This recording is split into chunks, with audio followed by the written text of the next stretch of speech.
everyone. Governor Hochul, as you leave, I want to reiterate your very warm words in the substance of a very, very outstanding relationship. And this project is a great example of that. So I want to thank Governor Hochul and her team on behalf of my team and the Jersey side of the Hudson for an extraordinary partnership on this and on so many other matters.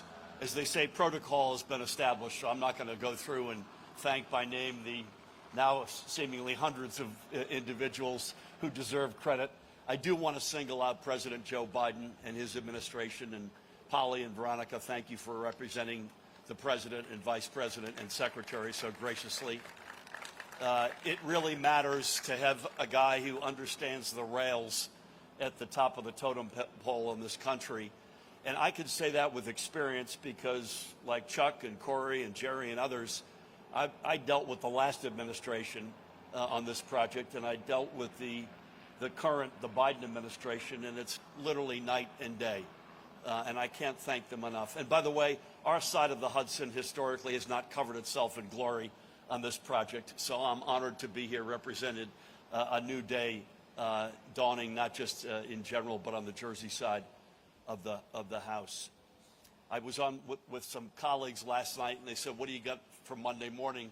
And I said, "I'm heading into New York City for an event outdoors." And they said, "What the heck are you doing that for in the middle of July in New York City?" I said, "It isn't every day that somebody hands you a check for $6.8 billion. So I'll go anywhere for that, Polly. I want you to know that. I'm incredibly honored to be here. And I'm going to sit down after I speak, by the way. I want to hear the rest of you to make sure I didn't miss anything. I'll just make it simple, other than thanking the President, thanking our brothers and sisters in labor and all the other very important individuals here today. It's very easy on a project like this to make it feel abstract.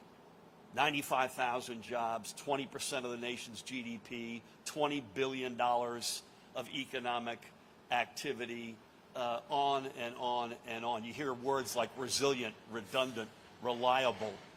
Those are all big concepts and big numbers.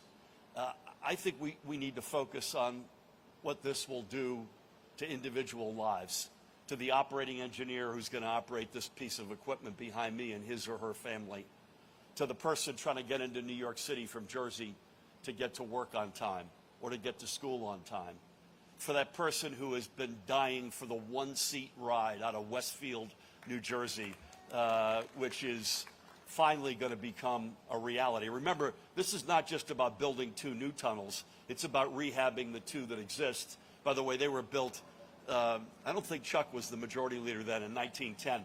I only can say that because he's gone. But this is a game changer. The mom and dad who want to get home and have dinner with their kids or help them out on their math homework. I think we need to think of this not just in the wow, big number reality, what it will do for this region, for both of our great states, but also the lives that will be transformed.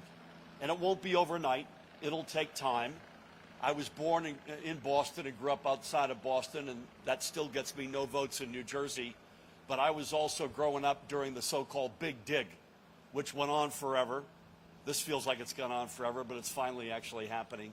And it got so frustrating in Boston, they actually hired a public relations firm, and their theme was, if Rome had been built in a day, we would have hired their contractor. So that's the last thing I'd ask everybody. Please have some patience. This is not going to be overnight. But when it finally hits, it will transform literally millions of lives, and I'm honored to be a part of that. God bless you all. Thank you.